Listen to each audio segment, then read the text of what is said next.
Generasyon. Para sa mga mahilig sa adventure, Samar is a playground of nature. Sumubok ng trekking sa Mount Huraw o Mount Cabalonga at damhin ang adrenaline habang nasa tuktok ng bundok. Para sa thrill seekers naman, may mga lihim na kuweba na pwedeng i-explore tulad ng Pinipisakan at Chalikowan Caves o kaya na may nakakamangha na waterfalls gaya ng Calbiga at Tinago Falls. Gusto mo ba ng tubig?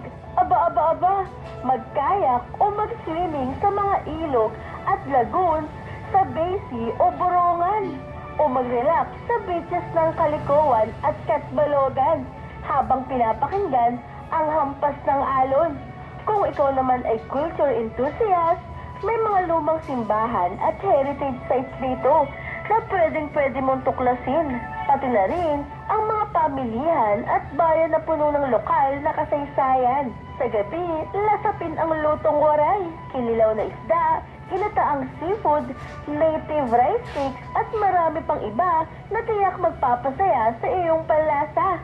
At syempre, hindi kumpleto ang paglalakbay kung walang food trip experience.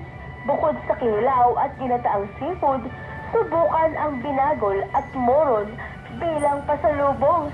Isang tamang paraan para dalhin ang lasa ng Samar kahit pa umuwi ka na. Sa Samar, bawat ilog, bundok at baybayin ay may kwento. Bawat ngiti ng mga tao ay puno ng pag-welcome.